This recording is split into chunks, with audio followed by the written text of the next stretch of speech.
و فضا کرتا ہے، جب کوئی خوشی پہنچتی ہے تو اترانے لگتا ہے، بجائے اللہ کا شکر ادا کرنے کے اترانا شروع کر دیتا ہے، شو بازیوں میں لگ جاتا ہے۔ فرمایا ان دو برائیوں سے وہ لوگ محفوظ ہیں جن کا اللہ سے تعلق مضبوط ہے۔ جزاک اللہ بھائی، 2 منٹ 2 گھونٹ بس،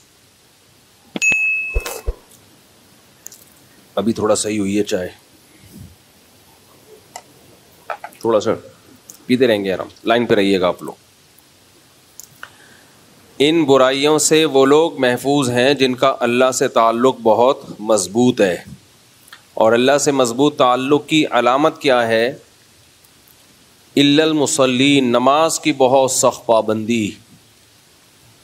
اسلام میں جتنا فوکس نماز کو کیا گیا ہے کسی حکم کو نہیں کیا گیا۔ اچھا، ہمارا مسئلہ کیا ہے کہ نماز عبادت مقصودہ میں سے ہے۔ دیکھیں شریعت میں 2 طرح کی عبادتیں ہیں۔ ایک عبادت تو وہ ہے جو خود مقصود نہیں ہوتی، بلکہ اس سے مقصد کوئی دوسرا کام ہوتا ہے، جیسے وضو، یہ بذات خود مقصود نہیں ہے، بلکہ وضو کا مقصد کیا ہے؟ نماز پڑھنا آپ کے لیے حلال ہو جائے، جائز ہو جائے۔ اب کوئی سارا دن بیٹھ کے وضو ہی کرتا رہے، نماز نہ پڑھے، تو اس کو ہم بے وقوف کہیں گے۔ احرام کا بنیادی مقصد کیا ہے؟ احرام خود کوئی عبادت نہیں ہے، لیکن عمرہ یا حج کرنے کے لیے آپ کو احرام کی حالت میں آنا ضروری ہے۔ اس احرام کی حالت میں آئے بغیر آپ نہ حج کر سکتے ہو اور نہ عمرہ کر سکتے ہیں آپ،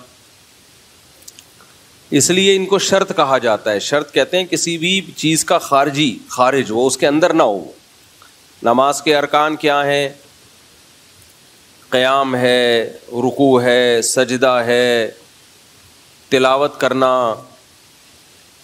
وضو نماز کے ارکان میں سے نہیں ہے، بلکہ نماز سے باہر کی چیز ہے، اس لیے ہم کہتے ہیں وضو نماز کی شرطوں میں سے ہے۔ پاک ہونا، صاف ہونا، جسم کا پاک ہونا، باوضو ہونا، یہ سب چیزیں نماز کی شرطوں میں سے ہیں۔ اور کچھ عبادتیں ایسی ہیں جو بذات خود مقصود ہیں، جیسے نماز ہے، حج ہے، روزہ ہے، زکوٰۃ ہے۔ اگر آپ نے نماز نہیں پڑھنی تو آپ پر وضو بھی لازم نہیں ہے۔ لوگ ہم سے مسئلہ پوچھتے ہیں، غسل فرض ہو گیا، کیا رات کو فوراً غسل کرنا ضروری ہے؟ کیا غسل کیے بغیر ہم سو سکتے ہیں؟ تو اس کا جواب کیا ہے بھائی؟ غسل فرض ہے نماز پڑھنے کے لیے، تو اگر آپ نے رات کو عشاء کی نماز نہیں پڑھی ہے تو پھر تو فوراً غسل فرض ہے، تاکہ آپ کے لیے عشاء کی نماز حلال ہو جائے۔ اور اگر آپ نے نماز پڑھ لی ہے تو فجر کی نماز میں ابھی 5 6 7 8 گھنٹے باقی ہیں، تو فوری غسل کرنا فرض نہیں ہے، کیونکہ غسل عبادت مقصودہ میں سے نہیں ہے۔ غسل جو فرض غسل ہوتا ہے وہ کیا اس لیے جاتا ہے تاکہ آپ کے لیے فجر کی نماز پڑھنا حلال ہو جائے۔ تبھی جو پوستی لوگ ہیں فجر پڑھتے ہی نہیں ہیں، وہ 11 بجے اٹھ کے غسل کر رہے ہوتے ہیں، اور زیادہ پوستی پن پہ آپ آ جائیں تو کرتے ہی نہیں ہیں وہ۔ تبھی غیر مسلموں میں یہ غسل جنابت نہیں ہوتا، جو غیر مسلم لوگ ہیں ان میں غسل جنابت نہیں ہوتا، کیونکہ انہوں نے نماز ہی نہیں پڑھنی ہوتی۔ ویسے ہی وہ صاف ستھرے ہونے کے لیے بات لے لیں تو ان کی مرضی ہے، نہیں لیں تو بھی کہتے ہیں کیا ہے بس چلو، ویسے پورا مہینہ گزر جاتا ہے۔ تبھی اسلام میں حکم یہ ہے کہ جب کوئی غیر مسلم اسلام قبول کرے تو اس کو غسل کرایا جائے، کیونکہ ہو سکتا ہے اس پہ غسل فرض ہو اور اس نے نہ کیا ہو۔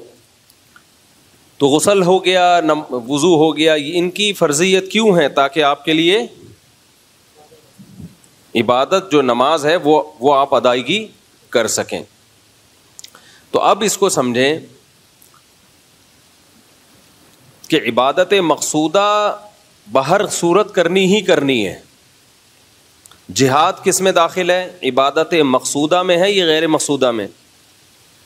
بولو نا، غیر مقصودہ میں۔ وہ بذات خود مقصود نہیں ہے۔ بذات خود مقصد کیا ہے؟ اللہ کا دین غالب ہو جائے، دشمن کا شر ٹوٹ جائے۔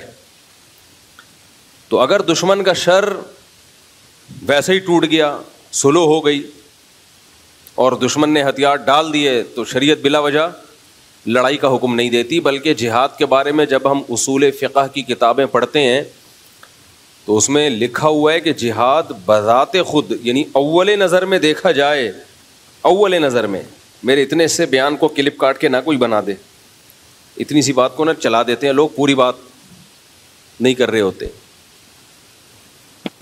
پہلی نظر میں اگر دیکھا جائے تو فساد ہے، اس میں کوئی ایسا کام نہیں ہو رہا جو اللہ جس کو پسند کرتا ہو. مار کٹائی، قتل و غارت، معصوم لوگوں کی جانیں بھی جاتی ہیں. چاہے جب آپ جہاد کرتے ہو تو شریعت نے حکم دیا ہے کہ عورتوں بچوں کو قتل نہ کیا جائے، لیکن جب بھی بم گرے گا آپ نے نشانہ تو دشمن کے فوجیوں کو بنایا، لیکن بم کے دھوئیں اور چھرے کہیں نہ کہیں تو پہنچیں گے. بم تو یہ تھوڑی دیکھتا ہے کہ بھئی ادھر پھٹنا ہے، یہ ادھر ادھر دائیں بائیں اگر کوئی بے گناہ لوگ گزر رہے ہیں تو ان کی قریب سے گزر جانا ہے. غریبی میں دو چار معصوم لوگ بھی مر جاتے ہیں اس سے. تو انسانیت قتل ہوتی ہے، اس میں لوگ معذور ہو جاتے ہیں، گھر اجڑ جاتے ہیں. تو اس لیے علماء جو اصول فقہ کی کتابیں جنہوں نے صدیوں پہلے لکھی ہیں وہ کہتے ہیں جہاد میں تو خون خرابہ ہے اور اللہ کو زمین میں فساد پسند نہیں ہے، کسی بھی درجے میں پسند نہیں ہے. لیکن یہی جہاد بہت بڑی عبادت ہے جب فساد ختم کرنے کے لیے ہو، جب فساد ختم کرنے کے لیے. کیوں؟ وجہ اس کی یہ کہ اگر یہ جہاد نہیں ہوگا تو خون خرابہ رکے گا تھوڑی، اس سے بڑا خون خرابہ ہوگا. ابھی قریب میں اس کی مثال ہے، انہوں نے فائرنگ شروع کر دی، پڑوسیوں نے میزائل داغنا شروع کر دیے. ہم اگر کہتے بھائی جہاد تو فساد ہے، ہم اگر بم برسائیں گے ماریں گے تو یہ نہ ہو جائے وہ نہ ہو جائے، تو بہتر یہی ہے کہ کچھ نہ کیا جائے. تو ادھر کچھ ہو نہ ہو، ہم اب تک اس دنیا کی مارکیٹ سے شارٹ ہو چکے ہوتے. لوگ کہتے کہ جی ایک مسجد تھی جہاں مفتی صاحب کا بیان ہوا کرتا تھا. آپ کہہ سکتے ہیں یوٹیوبر بتا رہے ہوتے، یوٹیوبر بھی جا چکے ہوتے. اتنا فساد ہوتا ہے جب. اس لیے جہاد عبادت غیر مقصودہ ہے، مقصودہ نہیں ہے، لیکن ہے بہت بڑی عبادت. جب فرض ہو جائے تو بہت ثواب ہے اس میں. تو یہی وجہ ہے کہ نبی صلی اللہ علیہ وسلم کو جہاں جہاد کیے بغیر غلبہ مل گیا وہاں آپ نے جہاد نہیں کیا. طائف والے آئے، انہوں نے کہا ہم لڑنا نہیں چاہتے، آپ سے سلو کرنا چاہتے ہیں اور ہم آپ کے مذہب کو بھی قبول کر رہے ہیں، اسلام کو بھی، لیکن چند چیزیں جو ہے اس پہ کمپرومائز کریں. تو جو اسلام کی بنیادی چیزیں تھیں اس پہ تو آپ نے کمپرومائز نہیں کیا. جیسے انہوں نے کہا ہم شراب ہمارے لیے حلال ہوگی، فرمایا نہیں یہ نہیں ہو سکتا، یہ تو اسلام کی بیسک چیزیں ہیں نا، یہ نہیں ہو سکتا. ایک قبیلے سے آپ کا معاہدہ ہوا، انہوں نے کہا کہ ہم جو جزیہ دیں گے لیکن اس کو جزیہ کا نام نہیں دیں گے. تو حضرت عمر نے فرمایا ہم اس کو جزیہ سمجھیں گے، تم اس کو کچھ بھی نام دے دو، نام میں کچھ بھی نہیں رکھا، آپ اس کو کوئی بھی نام دے دو. تو آج ہمارے دینداروں میں ایک مسئلہ یہ بھی ہے کہ وہ ایک چیز کو پکڑ کے بیٹھ جاتے ہیں، یہ نہیں دیکھتے کہ شریعت کا اس سے مقصد کیا تھا. دو انتہائیں ہیں ہماری سوسائٹی میں. ایک انتہا تو ان اسکالرز کی ہے جنہوں نے دین کا بیڑا ہی غرق کر دیا. انہوں نے جو عبادت مقصودہ تھی اس میں بھی تحریف کر دی. انہوں نے کہا ایکچولی روزے کا حکم تو اصل میں اس لیے تھا کہ تمہارے اندر تقویٰ پیدا ہو. تو ایکچولی وہ صبح سے میں نے چائے نہیں پی. ایک دفعہ بن کے آئی چائے، دوبارہ میں نے بھیجی ہے اس لیے دیر ہو گئی، دوبارہ ڈانٹ کے بھیجی ہے. اس کو چائے بولتے ہیں، وہ میرے بچے نے بنائی چائے، میں نے اس کو چائے بولتے ہیں. اب بنا کے لائے چائے. یہ کٹ کر دینا، بیان سے کٹ کر دینا. وہ ایک میم دیکھی آپ لوگوں نے، ایک میم بڑی آ رہی مجھے، بڑے مزے آتی لگتی. ایک لمبی لمبی پھینک رہا ہے، دوسرا ایسے سڑپے مار کے چائے پی رہا ہے اور ایسے لگ رہا ہے جیسے بہت غور سے اس کی بات سن رہا ہے، اور وہ بڑی لمبی پھینک رہا ہوتا ہے. بھائی ویڈیو نہیں بنائے نا.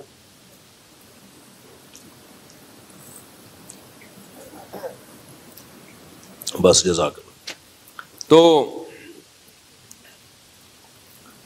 ایک فریق نے تو کیا کیا، جو عبادت مقصودہ تھی نا اس کا بھی انکار کر دیا. ایک فرقہ ہے وہ نماز کا منکر ہے، وہ کہتے ہیں نماز ہے ہی نہیں اسلام میں. ایکچولی وہ تو اس لیے تھی، منکرین حدیث بھی بہت سے نماز کا انکار کر دیتے ہیں. کہتے ہیں بھائی نماز کا جو بنیادی مقصد تھا وہ تو گیدرنگ تھی اور بے حیائی سے تمہاری جان چھوٹ جائے. ان الصلاۃ تنہی عن الفحشاء والمنکر، نماز بے حیائی سے روکتی ہے, اور یہ تو اب نماز روک ہی نہیں رہی ہے تو اب نماز پڑھنے کی ضرورت ہے ہی نہیں. تو یہ بالکل غلط دلیل ہے بھائی. نماز عبادت مقصودہ میں سے ہے, یہ خود مقصود ہے. یہ خود کیا ہے؟ مقصد ہے. آپ کو نماز بے حیائی سے روکے نہیں روکے, آپ نے پڑھنی ہی پڑھنی ہے. رمضان کا روزہ آپ نے ہر صورت میں رکھنا ہے, چاہے وہ رمضان کا روزہ آپ کے اندر تقوی پیدا کرے یا نہ کرے. روزے کی حکمت اللہ نے کیا بیان کی ہے؟ تقوی. لعلکم تتقون, تاکہ تمہارے اندر تقوی پیدا ہو. کیا ہو رہا ہے پیدا؟ کتنے لوگ ہیں رمضان میں بھی ٹھگ رہے ہوتے ہیں لوگوں کو, فلمیں دیکھ کے ٹائم پاس کر رہے ہوتے ہیں روزے میں, تو تقوی تو پیدا ہی نہیں ہو رہا. تو ان کو کیا کہا جائے گا؟ روزہ چھوڑ دیں وہ؟ نہ, بالکل نہیں. روزہ پھر بھی رکھنا پڑے گا. نماز کا بنیادی مقصد ہے اللہ سے تعلق کیا ہو جائے آپ کا؟ مضبوط. بہت سے لوگوں کا نہیں مضبوط ہو رہا ہوتا نماز سے تعلق, پھر بھی نماز چھوڑنے کی ان کو اجازت نہیں ہے, کیونکہ یہ عبادت مقصودہ میں سے خود مقصود ہے, اس کو کرنا ہے آپ نے ہر صورت میں. تو کچھ لوگوں نے کیا کیا, انہوں نے کہا کہ چونکہ نماز سے مقصد حاصل نہیں ہو رہا لہذا نماز پڑھنے کا کیا فائدہ. ایسے لوگ یہ تانے دیتے ہیں کہ تمہیں ایسی نماز کا کیا فائدہ جو تمہیں جھوٹ سے نہ بچا سکے, چھوڑو اس سے تو وہ انگریز ہی اچھے ہیں جو نماز نہیں پڑھتے, سچ تو بولتے ہیں نا کم از کم. ایسی نماز سے کیا فائدہ جو تمہیں کرپشن سے نہیں روک سکتی, اس سے بہتر تو وہ ایماندار آدمی ہے جو نماز نہیں پڑھتا لیکن بے ایمانی نہیں کرتا. نہ, یہ جملہ زبان سے مت نکالا کرو. بے ایمانی کرنا الگ جرم ہے, نماز چھوڑنا الگ جرم ہے. اسلام سے پتہ چلتا ہے کہ نماز قضا کرنا بے ایمانی سے بڑا جرم ہے اللہ کی نظر میں. نماز قضا کرنا اللہ کی نظر میں بے ایمانی سے, بول لینا یا سب کو چائے پلاؤں کیا تب ایکٹیو ہوں گے کیا؟ ہاں تو آپ ایسے سست سے لگ رہے ہو یار. تو اتنا تھوڑی ہے کہ میں نے پیے تو اب میں سب کو پلاؤں بیٹھ گیا, کبھی پلا بھی دیں گے انشاءاللہ. تو نماز چھوڑنا اللہ کی نظر میں یہ زیادہ بڑا جرم ہے, کرپشن بھی بڑا جرم ہے. تو وجہ کیا ہے؟ ہم نے انسانوں سے پوچھا ہے کہ صحیح کیا ہے غلط کیا ہے. قرآن سے آپ پوچھو تو قرآن جتنا فوکس نماز کو کرتا ہے اتنا کسی چیز کو نہیں کرتا. کیوں فوکس کرتا ہے نماز کو؟ اللہ کہتے ہیں پہلے مجھے تو مانو, اور تم مجھے مانتے ہو اس کا ثبوت پیش کرو, اور اس کا ثبوت کیا ہے؟ نماز. جہاں ایمان والوں کی اللہ نے علامات بیان کی ہیں, سب سے پہلے نمبر پہ اگر کسی چیز کا ذکر ہوتا ہے تو وہ کس کا؟ نماز کا. نماز قائم کرتے ہیں, نماز قائم کرتے ہیں, نماز قائم کرتے ہیں, باقی سب چیزیں بعد میں. معاہدوں کی پابندی کرتے ہیں, یہ بھی اگلے نمبر پہ بیان کیا اللہ نے. ایگریمنٹ کو پورا کرتے ہیں, وعدوں کو پورا کرتے ہیں, سچ بولتے ہیں, سب علامتیں بعد میں بیان ہوتی ہیں. اللہ کی نظر میں جب اللہ ایمان والوں کی علامتیں ذکر کرتے ہیں ان میں سب سے پہلے کس کو بیان کرتے ہیں؟ نماز کو. یہاں ایک اشکال ہوگا, بھائی یہ کیا بات ہے, اللہ تعالیٰ نماز کو زیادہ فوکس کر رہے ہیں, بھلے لوگوں کو ٹوپیاں کراتے رہو, جھوٹ بولتے رہو. یہ وجہ نہیں ہے کہ اللہ کو جھوٹ سے نفرت نہیں ہے. قرآن میں آتا ہے لعنت اللہ علی الکاذبین, جھوٹ بولنے والوں پر اللہ کی لعنت. اصل میں اللہ نے نماز کو سب سے زیادہ فوکس اس لیے کیا ہے کہ ہم کسی چیز میں اچھائی اور برائی کا جو کرائیٹیریا اور معیار ہے نا ہمارا, وہ ڈیفرنٹ ہے, اور اللہ کا معیار ہم سے بولو ڈیفرنٹ.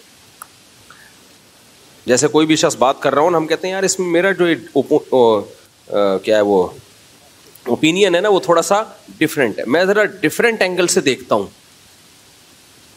میں تھوڑا مختلف زاویے سے چیزوں کو دیکھتا ہوں.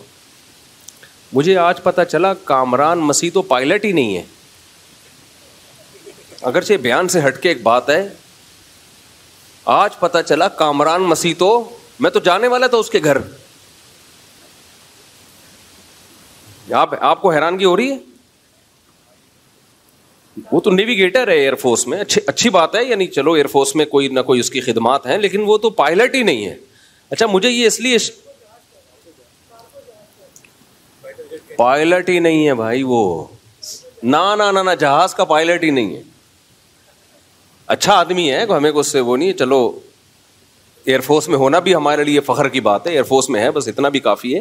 مقصد کسی کو حوصلہ شکنی کسی کی کرنا نہیں. مجھے یہ اشکال اس لیے ہوا, میں نے کہا یار ایک ہی پائلٹ تھا, باقی ہم تو سنے 40 جہاز اڑے تھے. یہ جو فائٹ ہوئی ہے نا, اس کو ڈاگ فائٹ کہا جاتا ہے نا. دیکھو کتا کیسے لڑتا ہے, وہ مہمان اپنے جو گھر یار یہ ٹاپک چینج ہو جائے گا, اس کو نماز کے بعد سوال جواب کے سیشن میں اس کو نمٹائیں گے ہم اس مسئلے کو, ورنہ یہ سارا بیان میرا جنگ پہ چلا جائے گا پھر. تو لیکن بہرحال آج مجھے پتا چلا کہ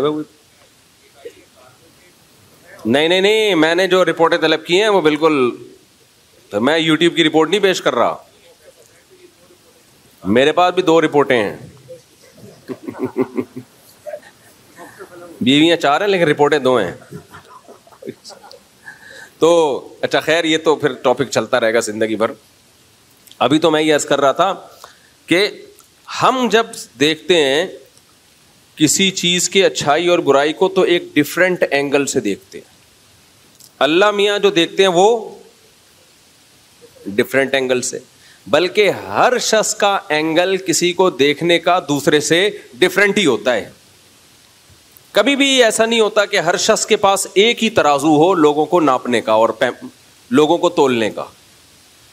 میری نظر میں اچھا کوئی اور ہوگا, ان کی نظر میں اچھے کا مطلب کچھ اور ہوگا, ان کی نظر میں اچھے کا مطلب کچھ اور, ان کی نظر میں اچھے کا مطلب کچھ اور. ہر شخص کا اچھے کا ایک کرائٹیریا دوسرے سے کیا ہے, مختلف ہے. میں اکثر ایک بیان میں اکثر اس کی ایک مثال دیتا ہوں. دیکھو ابا کی نظر میں اچھے کا مطلب کچھ اور ہے, بیوی کی نظر میں اچھے کا مطلب کچھ اور ہے, دوست کی نظر میں اچھے کا مطلب کچھ اور ہے. ابا اچھا کسے کہتے ہیں, جو کما کے لائے, پھر بھلے گٹکا کھائے, بھلے سینما گھر میں جا کے فلمیں دیکھتا ہو. کیا خیال ہے, بے شک وہ کسی کام کا نہ ہو, لیکن اگر وہ کماؤ پوت ہے, وہ میں اکثر مثال دیتا ہوں نا, ایک آدمی اپنے 3 بچوں کا تعارف کروا رہا تھا, یہ میرا بیٹا ڈاکٹر ہے, یہ پائلٹ ہے, یہ چور ہے. تو کسی نے کہا اس کو گھر سے نکال کیوں نہیں دیتے, کہتے کماتا صرف یہی ہے اس لیے گھر سے نہیں نکالتا میں سے. تو بیوی کی نظر میں اچھے کا مطلب یہ ہے کہ میرے سارے حقوق ادا کرے, میری ساس کو 1 روپیہ بھی نہ دے, بہنوں کو بھی نہ پوچھے. ان بیویوں کی بات کر رہا ہوں جو بیان کے نہیں سن رہی ہیں, ان خواتین کی, وہ خواتین جو کسی کی بیوی ہیں اور بیان میرا نہیں سن رہی, ان کی بات کر رہا ہوں. ان کی نظر میں معیار یہ کہ ساری آمدن ہمیں لا کے دے. ماں کی نظر میں اچھا وہ ہے جو بیوی پہ 1 روپے بھی خرچ نہ کرے, اور سب کس کی جھولی میں لا کے ڈال دے, ماں کی جھولی میں,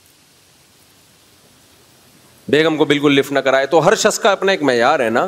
تو کیا اللہ کو یہ حق نہیں ہے کہ اس کا بھی ایک معیار ہو اچھائی اور برائی کو متعین کرنے کا اور تولنے کا, کہ کون اچھا ہے اور کتنا اچھا ہے, اور کون برا ہے اور کتنا برا ہے. اب انسانوں کی نظر میں اچھا وہ ہے جو انسانیت کی خدمت کرے, لوگوں کو کھلائے پلائے. تبھی ہم دیکھو جو ہم سے اچھے اخلاق سے بات کرتا ہے اور ہماری خدمت کرتا ہے. اور بٹیر کا آج لائیں آپ سالن, جو بٹیر کا شوربے والا ہے نا, ہیں شوربے والا ہے نا, اللہ جزائے خیر. تو یہ میری دعوت کر رہے تھے, میں نے کہا ادھر ہی لے آئیں یار. تو انہوں نے کہا بٹیر کا کھانا ہے, پھر میں نے سارے بولے شوربے والا. گوشت شوربے والا مزے کا لگتا ہے, اس میں جو روٹی ڈبو کے کھانے کا مزہ ہے نا, اس کا اپنا ہی مزہ ہے. کیا خیال ہے, ہضم جلدی ہوتا ہے. حکیم لوگ بولتے ہیں, حکیم لوگ, کہ شوربے والی چیزیں کھایا کرو, اس سے انسان کم بیمار ہوتا ہے, لذت بھی اس میں زیادہ ہے.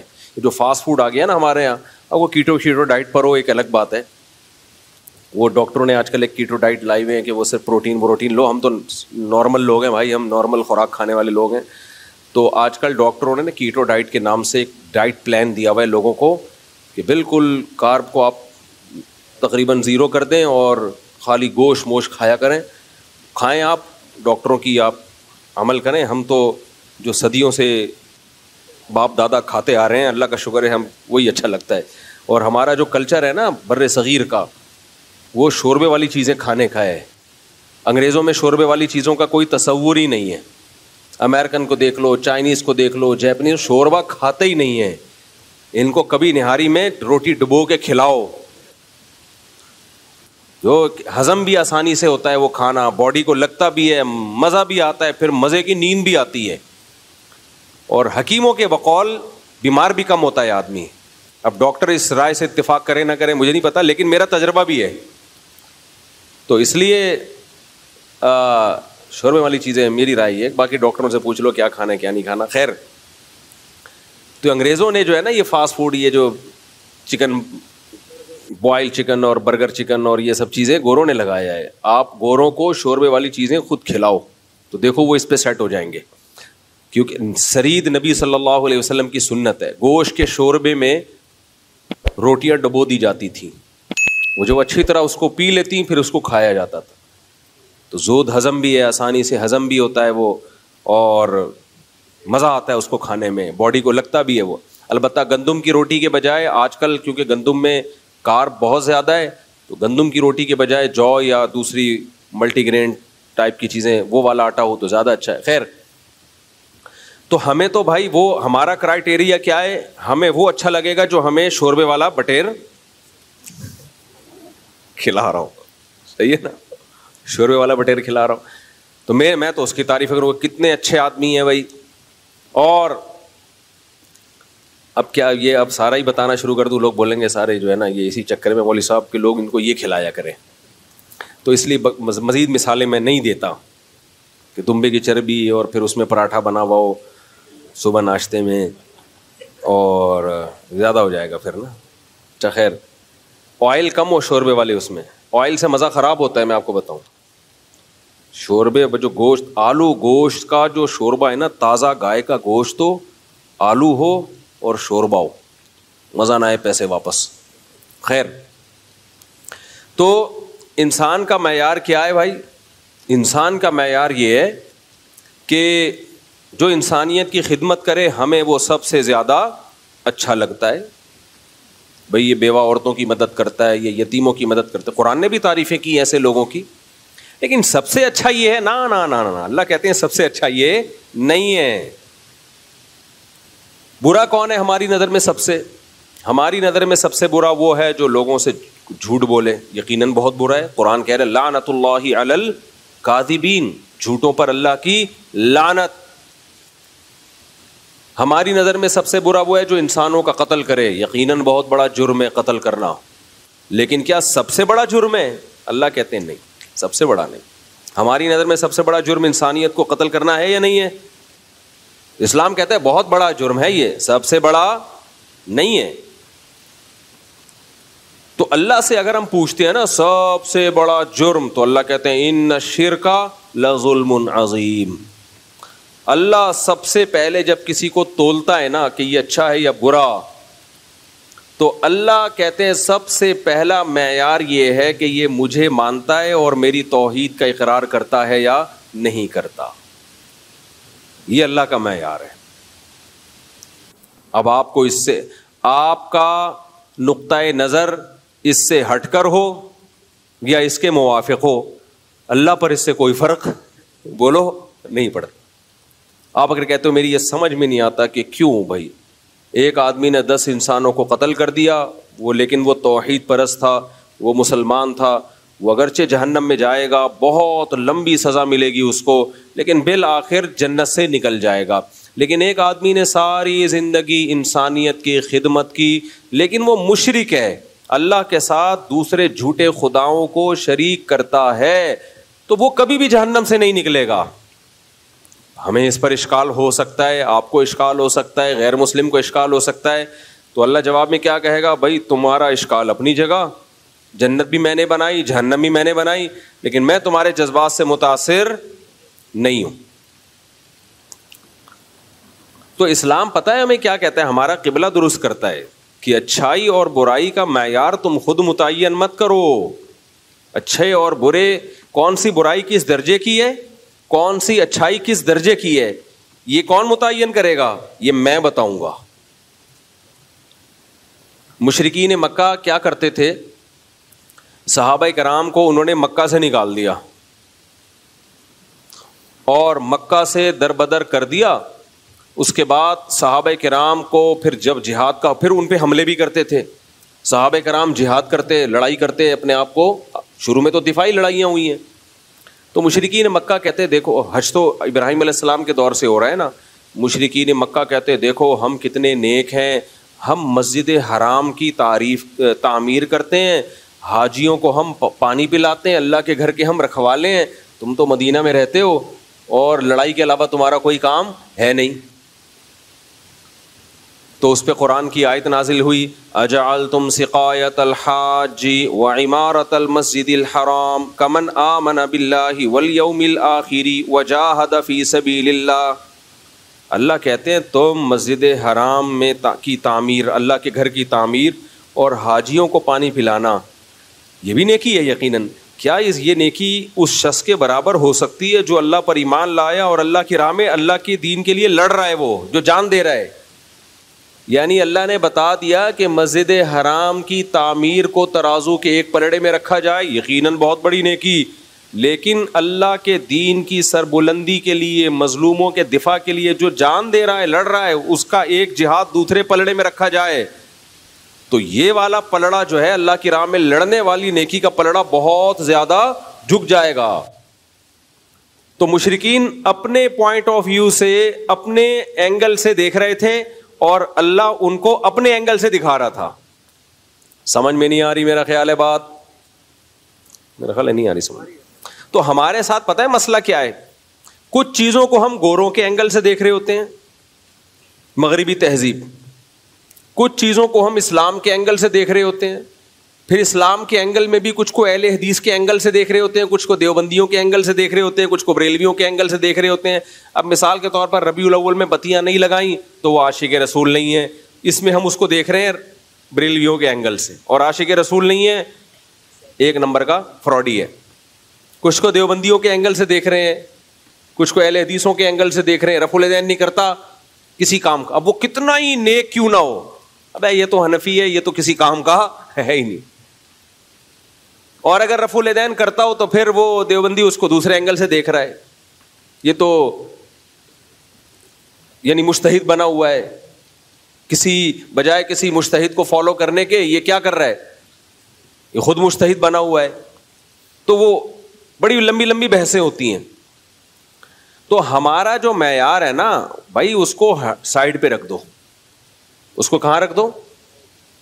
مجھے یاد ہے ایک دفعہ کسی نے کوئی فتویٰ دے دیا اہل حدیث کے بارے میں ہمارے مدرسے میں کہ وہ اہل سنت والجماعت سے خارج جماعت ہے, یہ ان سے شادی بیاہ جائز نہیں, ان کے پیچھے نماز پڑھنا چاہیے. ہمارے استاذ نے ایسے کراس لگا دیا اس کے اوپر, ٹھیک ہے نا, کاٹ دیا اس کو, اور فتویٰ لکھ دیا کہ بھائی اگر کوئی اہل حدیث متشدد نہیں ہے, اسلاف کو برا بلا نہیں کہتا, تو اس سے ہمارا اختلاف ہے ان سے چند چیزوں میں, لیکن وہ اہل سنت سے خارج نہیں ہے. یہ وہی اختلاف ہے جو اسلاف میں بھی تھے, صحابہ میں بھی تھے. بڑا نرم کر کے جواب لکھ دیا. تو جو تھے جنہوں نے وہ اتنا سخت جواب لکھا تو انہوں نے کہا نہیں اس میں تو یہ, اس میں تو یہ. انہوں نے بولا بھائی دین اپنی خواہشات کا نام نہیں ہے, جو جس کے اندر آپ کو جتنا اختلاف ہے اس کو اس سے زیادہ آپ آگے نہیں لے جا سکتے. آپ کو یہ رائٹ تھوڑی ہے کہ آپ ایک شریعت نے ایک معیار متعین, چونکہ جو اختلافی مسائل اسلاف میں ہو گئے ہیں نا, اسلاف میں جو اختلافی مسائل ہیں تو وہ اختلافی ہیں ہی اسی لیے کہ اس میں کسی ایک جانب میں بھی آپ کو شدت کی اجازت نہیں ہے. اگر ورنہ صحابہ میں اختلاف نہ ڈالتا اللہ ان مسائل میں, صحابہ میں اختلاف ڈالنا اس کی علامت ہے بھائی اس میں ایک رائے پر اڑنے کی آپ کو اجازت نہیں ہے. جب اللہ نے اختلاف ڈال دیا تو اس کا مطلب اس میں لچک رکھ دی اللہ تعالیٰ نے. اب جب اللہ نے لچک رکھی, آپ کیوں توپے لے کے چڑھ گئے ہو ایک دوسرے کے اوپر کہ نہیں جی یہی ٹھیک ہے, اس کے علاوہ باقی سب کیا ہے, سب جہنم میں جائیں گے. اس لیے میرے بھائی, تو جب اللہ کی نظر میں اللہ سب سے پہلے ہے تو پھر نماز بھی سب سے پہلے ہوگی کہ نہیں ہوگی. اب اس کا مطلب یہ نہیں کہ جھوٹ بولنا شروع کر دیں, لوگوں کو ٹوپیاں کرنا شروع کر دیں, لوگوں کے بیوقوف بنانا کہ بھائی میں نماز تو چونکہ پڑھتا ہوں تو اتنی بڑی نیکی تو کر ہی رہا ہوں. اللہ نے اس سے بڑا لفظ کیا ہوگا, لعنت اللہ علی الکاذبین, جھوٹوں پر اللہ کی لعنت. اور اللہ کہتے ہیں نماز جو صحیح طریقے سے پڑھتا ہے تو نماز اس سے جھوٹ چھڑوا دیتی ہے, بے حیائی چھڑوا دیتی ہے. جو نمازی نماز پڑھ کے بھی جھوٹ بولتے ہیں, لوگوں کے ساتھ بدسلوکی کرتے ہیں, بد اخلاقی سے پیش آتے ہیں, تو وہ نماز کی ایک فارمیلٹی پوری کر رہے ہیں, ایک فرض پورا کر رہے ہیں, نماز کو نماز سمجھ کے پڑھ نہیں رہے. کیونکہ نماز ایسا اللہ سے ریلیشن مضبوط کراتی ہے کہ پھر انسان کو ہر وقت اللہ کا دھیان رہتا ہے. اور جب اللہ کا دھیان ہر وقت رہے گا انسان اپنے آپ کو سپیریئر سمجھے گا ہی نہیں. جب سمجھے گا ہی نہیں تو کیوں تکبر سے پیش آئے گا لوگوں کے ساتھ, وہ کیوں لوگوں کو نیچا دکھانے کی کوشش کرے گا. جو آدمی زمین پہ سر رکھ کے سبحان ربی الاعلیٰ کی صدائیں لگا سکتا ہے, زمین پر سر رکھ کے کہے گا سب سے اعلیٰ میرا رب ہے, تو وہ لوگوں کے سامنے اپنے آپ کو اعلیٰ کیوں سمجھے گا بھائی وہ. اس لیے ہم نے علماء سے ایک بات سنی ہے کہ تکبر ہمیشہ احمق اور بے وقوف لوگوں میں ہوتا ہے. پہلے مجھے یہ بات سمجھ میں نہیں آتی تھی, اب سمجھ میں آتی ہے کہ تکبر کس میں ہوتا ہے, انتہائی درجے کے بے وقوف اور انتہائی درجے کے احمق. کیونکہ جو عقل مند لوگ ہوتے ہیں ان کو اپنی اوقات پتہ ہوتی ہے, بے وقوف آدمی اوقات بولتا ہے ہمیشہ اپنی. عقل مند کو پتہ ہے یار ہماری کیا اوقات ہے, اگر دولت ہے ہمارے پاس چھننے میں کتنا ٹائم لگتا ہے. لیبیا کے صدر کو دیکھو, ارب پتی آدمی تھا, جب حالات چینج ہوئے کوئی کھانے کا پوچھنے والا نہیں تھا اس سے, شہزادوں کو. تو ایسے حالات چینج ہوتے ہیں انسان کے. میں نے اپنی زندگی میں بڑے بڑے دولت مند دیکھے, دولت گئی روڈ پہ آ گئے بیچارے, وہ ڈپریشن میں چلے گئے. تو عقل مند آدمی کو پتا ہے بھائی چھننے میں ٹائم نہیں لگتا, یہ صحت ہے, بیمار ہونے میں ٹائم, ایسی ایسی بیماریاں اٹیک کر جاتی ہیں, آدمی سوچتا رہ جاتا ہے.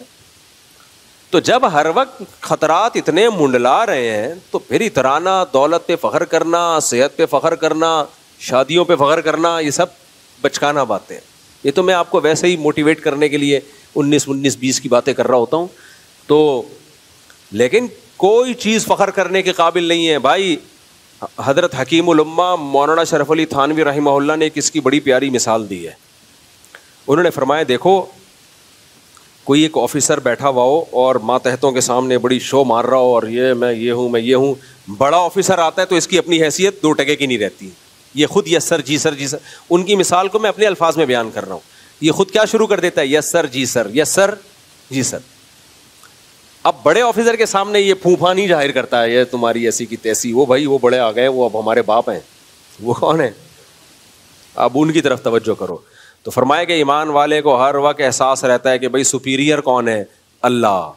تو کسی کے سامنے دھونس جمانے سے پہلے, تکبر کرنے سے پہلے دیکھتا ہے بھائی میں جو کچھ ہوں کس کی وجہ سے ہوں, اللہ. تو اللہ نے مجھے یہ سب کچھ بھیک میں دیا ہوا ہے, میں اتراؤں گا, تکبر کروں گا, دوسرے کو نیچا دکھاؤں گا, تو اللہ دیکھ رہا ہے بھائی وہ مجھ سے یہ نعمت چھین سکتا ہے, وہ یہ نعمت چھین سکتا ہے مجھ سے.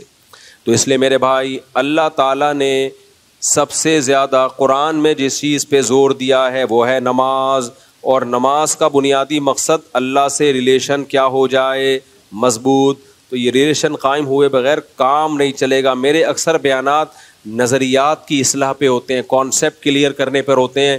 تو کانسیپٹ کلیئر کرنا کافی نہیں ہے, نظریہ درست ہو جانا کافی نہیں ہے. مسائل جب حل ہوں گے جب اللہ سے ریلیشن مضبوط ہوگا, اور وہ کثرت سے نماز اور خشوع و خضوع سے نماز پڑھے بغیر وہ ممکن ہے نہیں. تو اس لیے کچھ عملی زندگی پر بھی آنا چاہیے, نماز کو مضبوطی سے قائم کریں. اور دیکھو جو کام مشکل لگے نا وہ زیادہ کرنا شروع کر دو تو آسان ہو جائے گا. مشکل کام زیادہ کرو گے تو کیا ہو جائے گا, آسان ہو جائے گا. مثال کے طور پر BBC میں ایک ٹوٹکا آیا ہوا تھا گہری نیند کا. گرمیوں کے دنوں میں گہری نیند کا ایک ٹوٹکا تھا, BBC کی نیوز میں نے خود پڑھا. اب پتہ نہیں وہ ٹوٹکا صحیح ہے لیکن اس کی لاجک بنتی ہے. انہوں نے کہا کہ بھائی آپ کو اگر گرمی بہت لگ رہی ہے اور AC ویسی نہیں ہے اور آپ سونا چاہتے ہو, گرمی بہت لگ رہی ہے, تو گرم پانی میں پاؤں ڈال دو. پہلے ہی گرمی ہو رہی ہے اور پاؤں کہاں ڈلوائے جا رہے ہیں, گرم پانی میں. گرم پانی میں تھوڑی دیر پاؤں ڈال کے آپ لیٹو, سو جاؤ.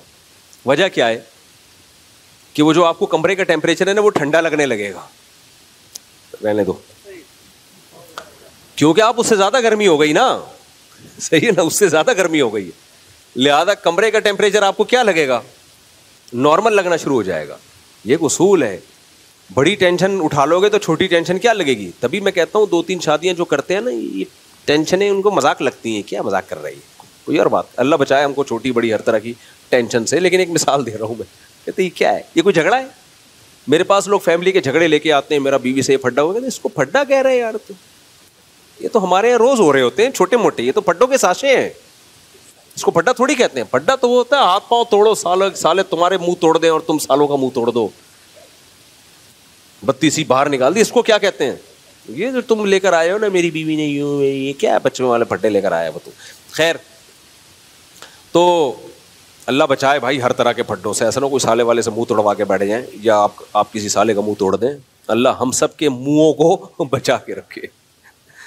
تو بڑی ٹینشن جب انسان اٹھا لیتا ہے تو چھوٹی ٹینشن اس کو بولو ہلکی لگتی ہے. تو نماز پڑھنا مشکل لگ رہا ہے نا, زیادہ پڑھ لو. روزہ رکھنا مشکل لگ رہا ہے, لگاتار کئی روزے رکھ لو. پیر جمعرات کا روزہ بہت آسان ہو جائے گا آپ کے لیے. کئی روزے دبا کے رکھ لو اکٹھے, تو پیر جمعرات کو سنت ہے وہ آسان ہو جائے گا. تو ہم کیا کرتے ہیں, ہم الٹا چل رہے ہوتے ہیں. ہم یہ سمجھتے ہیں کہ کسی بھی چیز کو آسان بنانے کے لیے اس کو چھوڑ دو. نہ چھوڑ دیا تو اور مشکل ہو جائے گا وہ. اب دیکھو ڈاکٹر آج کل کہہ رہے ہیں نا کم کھاؤ, ویٹ کو کم کرو. تو اکثر ڈاکٹر موٹیویشن کے لیے ایک بات کر رہے ہوتے ہیں کہ بھائی آپ کو اگر بھوک زیادہ لگ رہی ہے, آپ کم کھائیں, تھوڑے دنوں تک ٹینشن ہوگی, اس کے بعد بھوک لگنا ہی بند ہو جائے گی. بھوک لگنا کیا ہو جائے گی, بند. اور اگر آپ نے بھوک کا علاج یہ کیا کہ آج بہت بھوک لگ رہی ہے, آج 3 پراٹھے پھوڑ دو, اگلے وقت میں ڈبل بھوک لگے گی, 6 پراٹھوں کی لگے گی بھوک. کھا کے پورے جو ہے وہ گھی کا کنستر بن جاؤ گے, اور ایک دن دھماکے کے ساتھ پھٹ جاؤ گے. تو یہ انسان کی آج کل ڈاکٹر میدا کاٹ دیتے ہیں. ایک اس کے اسپیشلسٹ ہیں, ان سے مجھے ڈاکٹروں سے جب کوئی گپ شپ ہوتی ہے تو بہت نالج لیتا ہوں میں ان سے. ایک آپریشن ہوتا ہے نا آج کل, میدا کاٹ کے آدھا کر دیتے ہیں وہ. اس آدھے سے فائدہ یہ ہوتا ہے کہ آپ کا پیٹ جلدی بھر جاتا ہے. جب پیٹ ہی جلدی بھر جاتا ہے تو آپ کو زیادہ کھانے کی حاجت ہوتی نہیں ہے, تو اس کے نتیجے میں آپ کا ویٹ خود بخود گر جاتا ہے. تو میں نے ایک ڈاکٹر صاحب سے پوچھا, میں نے کہا اگر کوئی کمبخت پھر بھی زیادہ کھائے تو کیا ہوگا؟ انہوں نے کہا میدا دوبارہ ڈبل ہو جائے گا بڑھ کے. میدا کیا ہو جائے گا؟ کیونکہ جب ٹھوسے جا رہا ہے تو میدا بھی کھنچتا ہے آہستہ آہستہ, وہ بھی کیا کرے گا, وہ پھر بڑا ہو جائے گا. تو یعنی یہ بھی اس کے لیے ہے جو پھر بھی ہاتھ کہیں نہ کہیں اس کو روکنا پڑے گا. ہاں یہ فائدہ ہوگا کہ جیسے پہلے بہت ڈبل بھوک تھی تو وہ کم ہو جائے گی, تو 1-2 پراٹھے میں پیٹ بھرتا تھا, آدھے پراٹھے میں بھر جائے گا اس کا پیٹ. لیکن اگر وہ ہوس کا مریض ہے, اس کو اپنا عادت 2 پراٹھوں کا پورا کرنا ہی کرنا ہے ہر قیمت پہ, تو شروع میں تو اس کو تکلیف ہوگی 2 کھاتے ہوئے, اس کے بعد پھر 2 نہ کھاتے ہوئے بہت تکلیف ہوگی اس کو, کیونکہ پیٹ بڑھ کے کیا ہو جائے گا. یہ بھی ایک بہت بڑی مصیبت ہے. آپ بھوک کا علاج زیادہ کھا کے کرتے ہو تو پیٹ کا سائز اسی حساب سے بڑھتا رہتا ہے ہمارے. پھر ایک وقت آتا ہے پیٹ اور دیگ میں کوئی فرق رہتا نہیں ہے. سمجھ رہے ہو؟ تو جب نماز پڑھنا مشکل لگے میرے بھائی تو زیادہ پڑھنا شروع کر دو. مشکل کام کا حل یہ ہے کہ وہ زیادہ کیا جائے. میں نے اب تک الحمدللہ اپنے آپ کو ایئر کنڈیشن کا عادی نہیں بنایا ہے. کتنی دفعہ ایسا ہوتا ہے میرے بچے اے سی میں سو رہے ہوتے ہیں, میں اے سی سے باہر سو رہا ہوتا ہوں. ابھی بھی ایسا ہوتا ہے. کل رات بھی میں اے سی کے باہر سویا ہوں.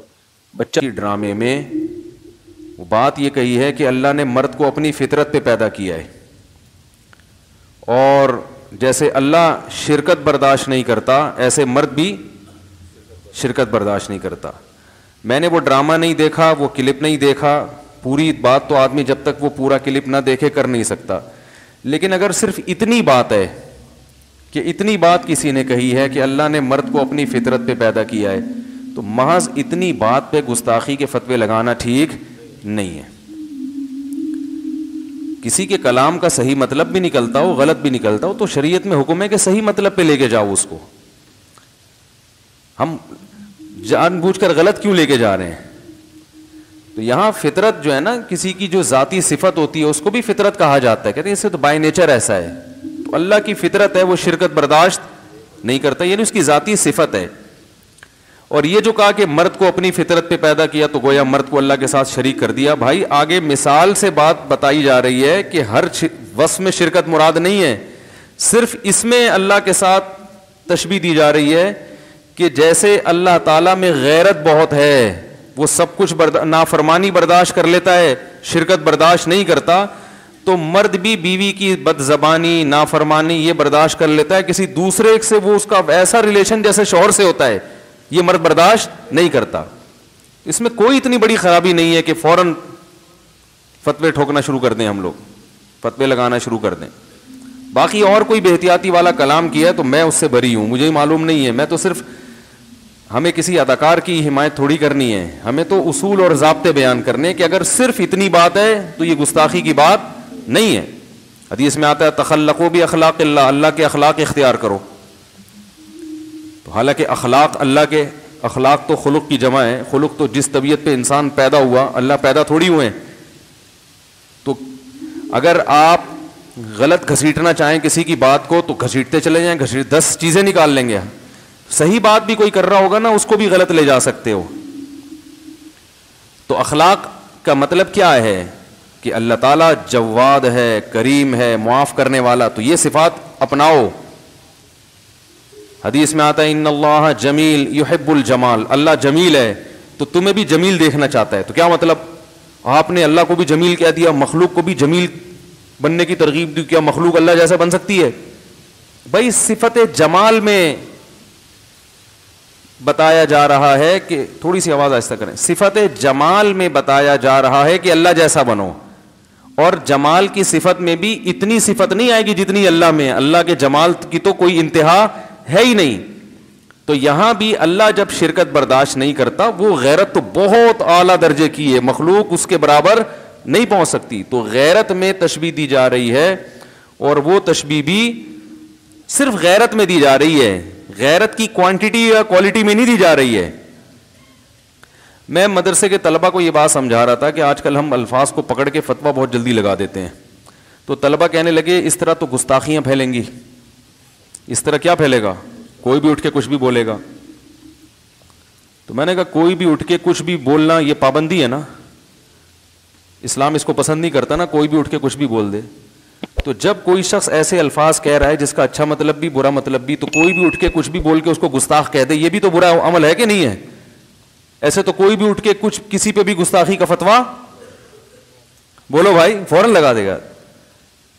تو کوئی بھی وہ اٹھ کے کچھ بھی بولنا یہ ایسا نہیں ہے. غلط بولے گا تو غلط، اس کو غلط کہا جائے گا. اگر غلط نہیں بول رہا تو کھینچا تانی کر کے اس کو غلط پہ لے جانا یہ شریعت کی تعلیمات نہیں ہے. اس سے لوگ دین سے قریب آنے کے بجائے دور ہو جائیں گے، قریب نہیں آئیں گے دین کے.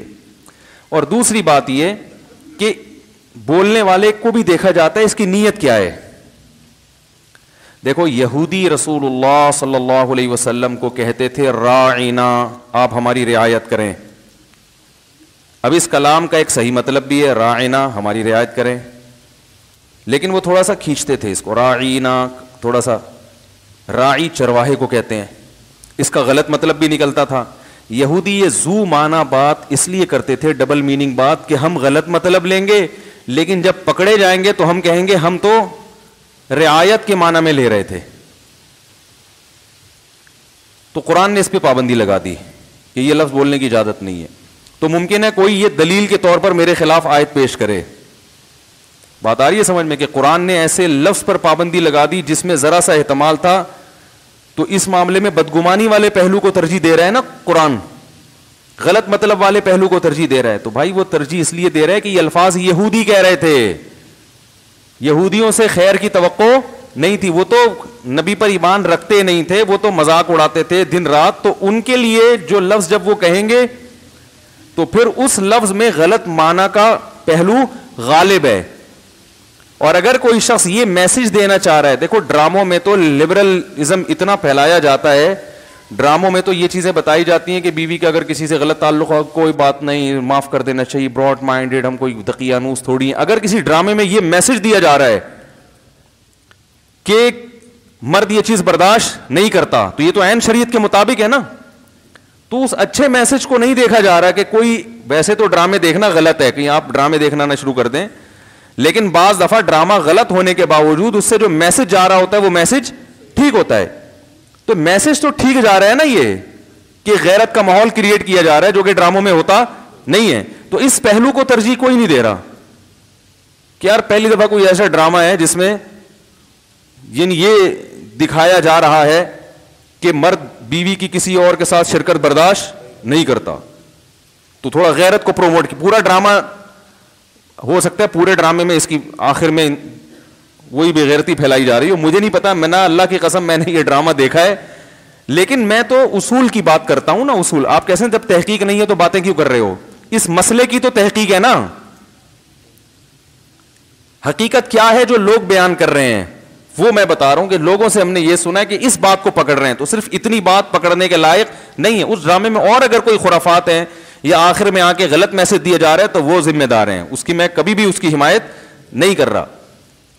تو آج بہت معاملہ یہ سنگینی بڑھتی چلی جا رہی ہے, اس سے بہت معاملہ خراب ہوگا, بتا رہا ہوں میں. نفرتیں پھیلیں گی, اس سے لبرل لوگ دین کے قریب آنے کے بجائے دور ہو جائیں گے, بولیں گے بھائی یہ تو بولنے نہیں دیتے, کچھ بات نہیں کرنے, ہم اچھا میسج بھی دے رہے ہیں تو یہ اتنا زیادہ اس پہ سختی کرتے ہیں کہ ہمیں بولنے پر پابندی لگا دی ان لوگوں نے. تو یہ تو ہمیں احادیث میں اس طرح کی چیزیں ملتی ہیں. رسول اللہ صلی اللہ علیہ وسلم نے فرمایا جب کوئی بندہ نیک عمل کرتا ہے, یہ جو یوٹیوب پہ میں ایک فتنہ کے خلاف بہت زیادہ بولا کرتا تھا نا پہلے, ان کی خرابی یہی تو ہے کہ وہ علماء کی کتابوں سے نا الفاظ پکڑ پکڑ کے فتوے ٹھوک رہے ہیں, تو کوئی معاشرے میں اس سے پازیٹیوٹی نہیں پھیل رہی.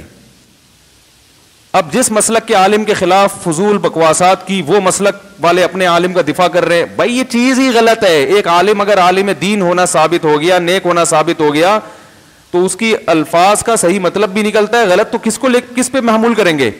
ہاں اگر واقعی کوئی صحیح مطلب نکلتا نہیں ہے تو پھر اس کے خلاف اس کو بتایا جائے گا تمیز کے دائرے میں کہ یہ غلط ہے, غلط کو غلط کہا جائے گا, صحیح کو صحیح کہا جائے گا. تو آج یہ بہت ہو رہا ہے. تو رسول اللہ صلی اللہ علیہ وسلم نے کیا فرمایا, جب کوئی بندہ نوافل کی کثرت کرتا ہے, نیک اعمال کی کثرت کرتا ہے, تو آپ صلی اللہ علیہ وسلم نے فرمایا اللہ اس کا ہاتھ بن جاتے ہیں جس سے وہ پکڑتا ہے, اللہ اس کی آنکھیں بن جاتے ہیں جس سے وہ دیکھتا ہے. اب ہم اس دور میں اگر کوئی آج کوئی ایسی یہ حدیث اگر ہمارے سامنے نہ ہوتی اور کوئی بزرگ سمجھانے کے لیے یہ مثال دے دیتے, اور یہ مثال بالفرض حدیث میں نہ ہوتی, اس دور کے کوئی بزرگ یہ مثال دے دیتے, بھائی جو آدمی نیکی کرتا ہے تو اللہ اس کا ہاتھ بن جاتا ہے, اللہ اس کے پاؤں بن جاتا ہے, اللہ اس کی آنکھیں بن جاتا ہے. فتوے لگتے کہ نہیں لگتے؟ او بھائی تو اللہ کو آنکھیں بنا رہا ہے, آنکھ تو مادی چیز ہے, اور انسان کی آنکھ سے تشبیہ دے رہے, اور ایسی تشبیہ کہ پوری آنکھ ہی بنا دیا, ناک بنا دیا, کان بنا دیا.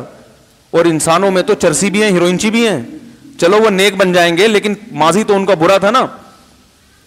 تو بتنگڑ بنانا چاہو تو بیٹھے بیٹھے بنا سکتے, اور اگر کامن سینس استعمال کرو, صحیح سمت میں سوچو, پازیٹیوٹی معاشرے میں پیدا کرو, تو بھائی تشبیہ ہمیشہ کسی خاص وصف میں دی جاتی ہے, اور اس وصف میں بھی علی وجہ الکمال مراد نہیں ہوتا کہ یہ وصف پورا اس میں پایا جاتا ہے, کسی ایک جز میں تشبیہ دی جاتی ہے. تو اللہ اس کی آنکھ بن جاتا ہے, کیا مطلب؟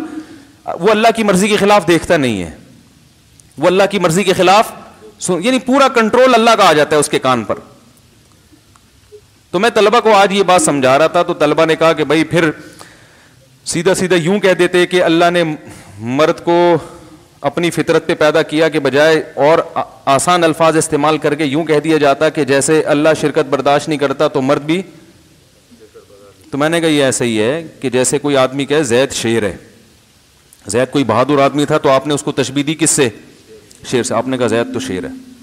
اب زید تپ گیا نا غصے میں, بولے تم نے مجھے شیر کہا, شیر تو درندہ ہے, تشبیہ دینی تھی تو کم از کم کسی درندے سے تو نہ دیتے, وہ تو چیر پھاڑ کرنے والا حرام جانور.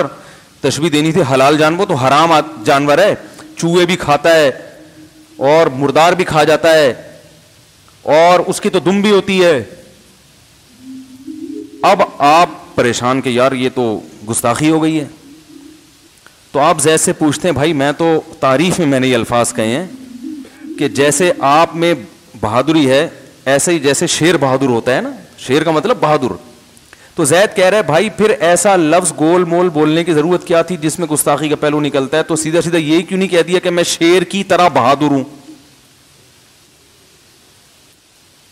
تو وہ کہہ سکتا ہے کہ اگر میں کہتا نا شیر کی طرح بہادر ہوں, اول تو تشبیہ علی وجہ الکمال جبھی ہوتی ہے جب بہادری کا لفظ جو وجہ تشبیہ ہے نا وہ ہٹا کے پورا پورا شیر قرار دے دیا جائے. سامنے والے عقل مند ہوتے ہیں, وہ خود سمجھ جاتے ہیں کہ شیر سے شیر مراد نہیں ہے, اتنا پاگل یہ نہیں ہے کہ عین شیر قرار دے دے, یعنی اتنا بہادر ہے گویا شیر ہی ہے یہ. تو یہ تشبیہ بلاغت کی جبھی بنے گی جب عین اس جیسا قرار دے دیا جائے. وہ سامنے والے عقل مندی میں خود سمجھ جائیں گے کہ یہ شیر تو ہے ہی نہیں, ہے تو کامن سینس کی بات ہے, شیر کہاں سے ہو گیا یہ. اب وہ کہہ رہے کہ شیر کے بجائے ڈائریکٹ یوں کہہ دیتے کہ شیر جیسا بہادر ہے, تو آپ کیا کہہ سکتے ہیں کہ پھر اس میں بھی تم عیب نکال لیتے. شیر جیسے بہادر کا مطلب یہ ہوتا ہے ظاہر شیر جیسا بہادر تو میں ہوں نہیں. شیر تو اس میں تو ٹھیک ٹھاک بہادری ہوتی ہے. تو بھائی یہ تو جھوٹ ہو گیا. تو کیا کہے گا, آپ کیا کہیں گے, بھائی نفس بہادری میں تشبیہ ہے کہ تمہاری بہادری لوگوں کے سامنے یہ بتانا کہ یہ معمولی بہادر نہیں ہے, عام لوگوں سے زیادہ ہے. ہاں شیر جتنا نہیں ہے, لیکن تشبیہ میں شیر سے اس لیے دے رہا ہوں, درمیان میں حرف تشبیہ بھی حذف کر دیا کہ شیر جیسا بھی نہیں بولا میں نے, بلکہ عین شیر ہے. یہ تو شیر ہے بھائی, ساڈا شیر ہے. پنجاب میں کہتے ہیں نا وہ فلاں تو ساڈا شیر ہے. تو نتیجہ کیا نکلے گا, آپ ممکن ہے بحث میں تو ہار جاؤ. پھر وہ کہہ کے پھر یہی کہنے کی کیا ضرورت تھی, سیدھے یہ بول دیتے کہ تم بہادر ہو, زید کیا ہے, بہادر ہے. یہ شیر کو درمیان میں لانے کی ضرورت کیا تھی؟ تو آپ کیا بولو گے, بھائی تم فسادی ہونے کے علاوہ ہم تو تعریف میں ایک بات کر رہے ہیں, تمہیں کیڑے نکالنے کا شوق ہے. ہم تو تعریف میں مبالغہ, ایک بات کو لغت جو ہے نا حقائق کو نہیں دیکھتی, لغت محاوروں کو دیکھتی ہے کہ اس کا مفہوم لیا کیا جاتا ہے, یہ کیا لیا جا سکتا ہے, تبھی اس میں مبالغہ کیا جاتا ہے. مبالغہ شیر ہے بھائی, شیر ہے, اب خود ہی سامنے والے سمجھ جائیں گے شیر کا مطلب کیا ہے. تو آپ کہو گے بھائی اگر اتنی احتیاط کی ضرورت ہے تو پھر تو ہم آپ کی تعریف, پھر تو پورے مجاز تو کلام سے نکل جائے گا. ویسے جس کو بہادر کہنا ہوگا یہ کہنا پڑے گا یہ آدمی بہادر ہے, میری معلومات کے مطابق اب تک کی مستقبل کا مجھے پتا نہیں ہے. کیونکہ اگر وہ ورنہ وہ یہ بھی فتویٰ لگ جائے گا کہ بہادر صفت تو لازمی ہے, تو گویا تم سے یہ بھی مترشح ہو رہا ہے کہ آئندہ بھی بہادر رہے گا. یہ سارے احتمالات نکل سکتے ہیں. تو اس سے کیا ہوگا بھائی, معاشرے میں کوئی خیر پھیلے گی؟ تو ہر ایک کی بات کا صحیح مطلب بھی نکلتا ہے, غلط بھی نکلتا ہے. تو وہ کہہ رہے ہیں کہ مرد کی فطرت ہے, اللہ نے اس معاملے میں مرد کو غیرت مند بنایا, یہ مطلب ہے بس. جیسے اللہ شرک برداشت نہیں کرتا تو مرد بھی شرک برداشت نہیں کرتا. اس پر ایک اشکال ہو سکتا ہے کہ یہ شرکت تو عورت بھی برداشت نہیں کرتی. یہ ایک ویسے ایک نارملی ہٹ کے نا کہ کوئی یہ کہہ سکتا ہے یہ کلام ہی غلط ہے. بھائی عورت کہاں سوکن برداشت کرتی ہے, عورت برداشت کر لے گی میاں کے کسی سے تعلقات ہوں. تو جو اداکار ہے نا, ایکٹر, اللہ کی قسم مجھے اس کا نام بھی معلوم نہیں ہے. کیا آپ کہیں کہ یہ اب ڈراموں فلموں کو بھی پروموٹ کر رہے ہیں یہاں بیٹھ کے؟ میں ڈرامے دیکھنے کو جائز نہیں سمجھتا, نہ فلمیں دیکھ, ڈرامہ جب نہ جائز تو فلم کہاں سے جائز ہو گئی. لیکن آپ مذہب کا ایسا استعمال نہ کریں کہ جس سے لوگ مذہب کے قریب آنے کے بجائے مذہب سے دور ہو جائیں, ڈر جائیں کہ بھائی یہ بڑا بہت خطرناک لوگ ہیں, یہ کسی بھی وقت مار دیں گے, یہ ٹکر مار دیں گے. تو یہ ایک اشکال کیا جا سکتا ہے کہ یہ شرکت تو عورت بھی نہیں برداشت کرتی تو مرد کی ساتھ. تو یہ کہنا کہ مرد کو اللہ نے اس معاملے میں اپنی فطرت, تو مراد اس معاملے میں اپنی فطرت پر, یہ لفظ مقدر ہے, ہر چیز میں اپنی فطرت پر نہیں. یعنی غیرت کے معاملے میں اور شرکت برداشت نہ کرنے کے معاملے میں اللہ نے مرد کو اپنے جیسا بنایا ہے, من کل الوجوہ نہیں. صحیح ہے نا, صرف نفس وصف میں شرکت ہے, ورنہ اللہ میں یہ وصف بہت زیادہ ہے, مخلوق میں بہت کم ہے. جیسے کوئی کہ یہ شیر جیسا, شیر یہ شیر ہے, شیر تو مطلب بہادری میں, پھر بھی وہ بہادری شیر میں کئی گنا زیادہ ہے. تو یہ اشکال ہو سکتا ہے کہ بھئی یہ تو عورت بھی برداشت نہیں کرتی. تو یاد رکھو برداشت نہ کرنے کی وجہ مرد میں الگ ہے, عورت میں الگ ہے. حکومت, کوئی ملک کا صدر ہو, وزیر اعظم ہو, وہ حاکم ہے نا, اس کے ماتحت لوگ ہوتے ہیں, تو وہ اپنی حکومت میں شرکت برداشت نہیں کرتا. وہ اپنی حکومت میں شرکت برداشت نہیں کرتا کہ میرے جو ماتحت ہیں تو ان کا امیر میرے علاوہ بھی کوئی اور ہو.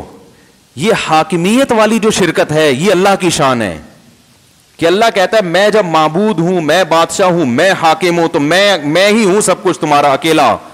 یہ شرکت میں برداشت نہیں کروں گا. تو عورت مرد کے ماتحت ہوتی ہے, اس کی فرما بردار ہوتی ہے, شرعاً بھی, شریعت کی روشنی میں بھی, عقل کی روشنی میں بھی وہ ماتحت ہوتی ہے. تو مرد اپنے تحت ماتحت تو بہت سارے رکھ سکتا ہے, لیکن وہ یہ برداشت نہیں کرتا کہ میرے جو ماتحت ہیں وہ میرے علاوہ بھی کسی کو حاکم تسلیم کریں, میرے علاوہ بھی کسی کو بڑا تسلیم کریں. سمجھ میں آ رہی ہے بات؟ اس کی اور آسان مثال دیتا ہوں میں. جبکہ عورت جو برداشت نہیں کرتی نا, وہ کسی اور وجہ سے, وہ حاکمیت کی وجہ سے نہیں, وہ سربراہ ہونے کی بیس پہ نہیں, وہ ویسے ہی برداشت نہیں کرتی کہ بھئی میں جس سے ٹوٹ کے محبت کرتی ہوں وہ کسی اور کی طرف کیوں جا رہا ہے. تو مرد جو برداشت نہیں کر رہا شرکت, وہ محبت بھی اور حاکمیت بھی. اس کی مثال ہے, جیسے دیکھو بچے کسی کے بہت سارے ہو نا, تو تو باپ کی ایک کی طرف میلان زیادہ ہو تو دوسرے بچے بھی جیلسی کا شکار ہوتے ہیں کہ ابا اس کو زیادہ فری کیوں کرا رہے ہیں, ابا تو ان کے بھی جتنے ہمارے بھی اتنے ہی ہیں. تو بچے تو یہ چاہیں گے ابا 100%, جیسے یعقوب علیہ السلام کے جو بیٹے تھے نا, انہوں نے یوسف علیہ السلام کو کنویں میں ڈال دیا جیلسی میں. یہ جیلسی الگ ہے. اور ایک ہوتا ہے کہ باپ یہ قطعاً برداشت نہیں کرتا کہ بچے میرے علاوہ بھی کسی کو باپ بنا لیں. یہ تو ایسی چیز ہے کہ اس پہ تو وہ آگ کر دے گا اولاد کو. پہلی والی جو جیلسی ہے نا, اس کا حل بھی ہے, علاج بھی ہے, اور وہ قابل برداشت بھی ہے, اور ہمیشہ سے برداشت ہوتی آ رہی ہے. سوکنوں کو برداشت کرتی رہی ہیں, ٹینشن میں ہی کریں. بچے اپنے جیسے دوسرے بہن بھائیوں کو برداشت کرتے رہے ہیں. بلکہ ہم نے تو بچپن میں یہ دیکھا ہے کہ نیا والیوم آتا ہے نا, جب بچوں کا نیا ورژن آتا ہے, تو وہ جو 2-3 سال کا بچہ ہوتا ہے نا, اس کو بھی جب چھوٹے بچے کو والدین زیادہ پیار کر رہے ہوتے ہیں نا, اس کو تکلیف ہو رہی ہوتی ہے, وہ غصے ہو رہا ہوتا ہے کہ بھائی میری ویلیو اس گھر میں کیا ہو گئی ہے, کم ہے.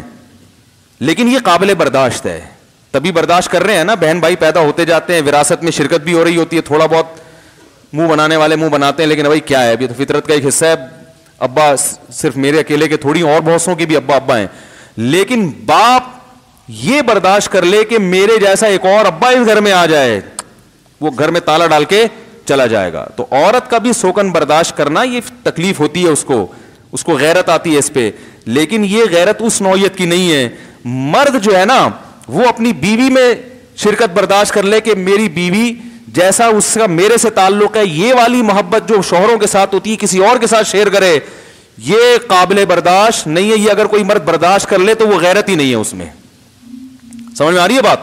اس کا مطلب ہے وہ غیرت لیس. دیکھو رسول اللہ صلی اللہ علیہ وسلم سے زیادہ غیرت کسی میں ہو سکتی ہے, اور آپ کی ازواج سے زیادہ, لیکن آپ کی ازواج نے سوکنوں کو برداشت کیا, حالانکہ ان کو بھی تکلیف ہوتی تھی.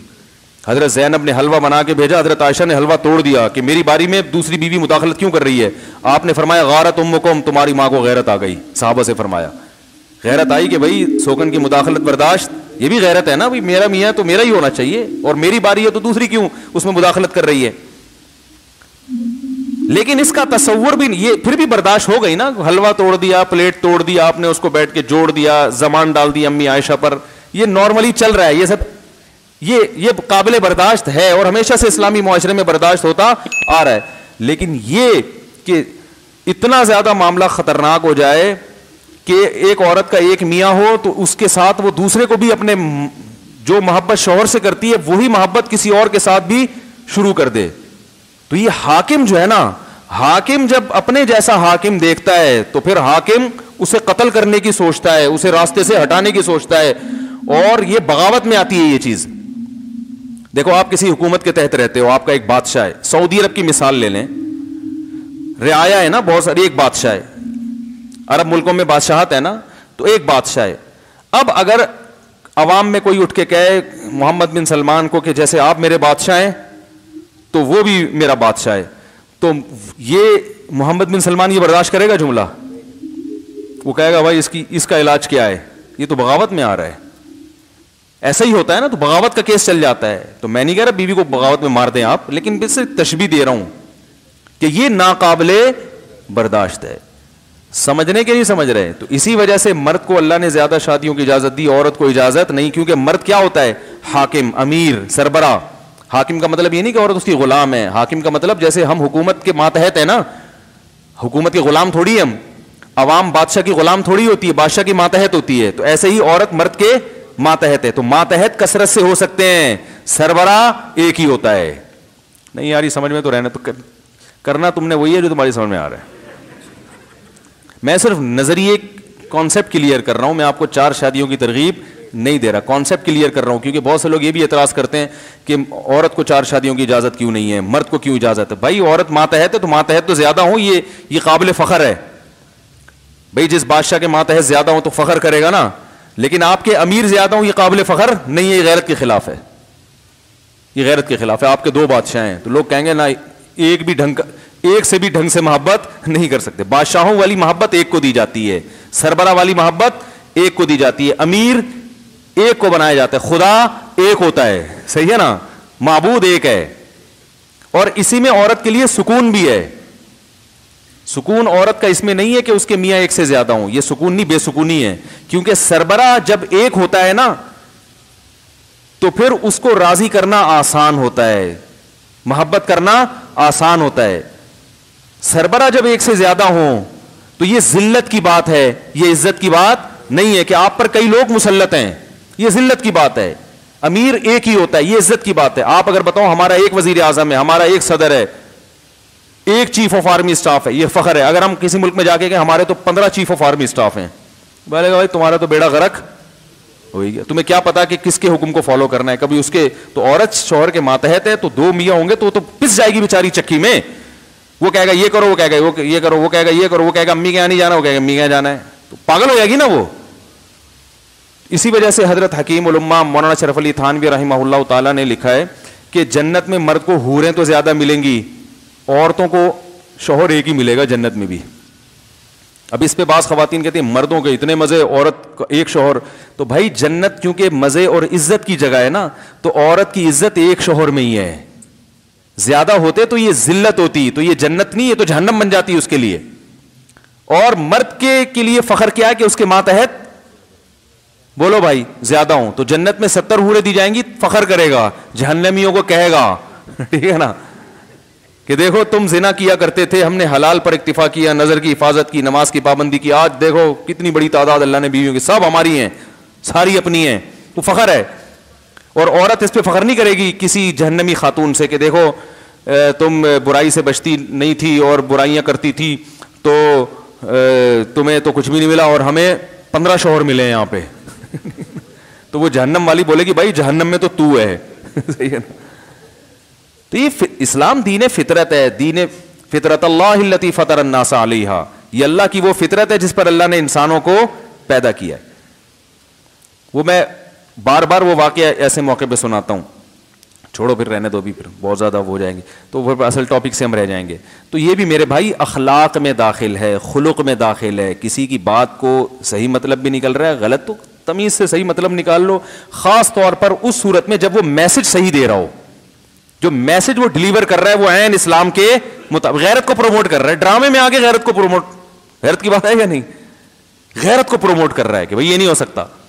اگر کر رہا ہے, نہیں کر رہا تو جو کر رہا ہے پھر وہ جانے بھائی. تو کہاں سے کہاں بات چلے گئی, انک لعلی خلق عظیم. فرمایا کہ دیکھو رسول اللہ صلی اللہ علیہ وسلم نے, چلو پھر یہ موضوع ختم کرتے ہیں یار, پھر وہ بہت زیادہ ہو گیا ہے. وَإِنَّكَ لَعَلَىٰ خُلُقٍ عَظِيمٍ فَسَتُبْصِرُ وَيُبْصِرُونَ. فرمایا کہ عن قریب ان کو بھی پتہ چل جائے گا, آپ کو بھی, کہ کون اخلاق کے عظیم مرتبے پر قائم تھا اور کون پاگل اور دیوانہ تھا. یہ جو آپ یہ لوگ پاگل دیوانے مجنون ہیں, اور آج ثابت ہو گیا.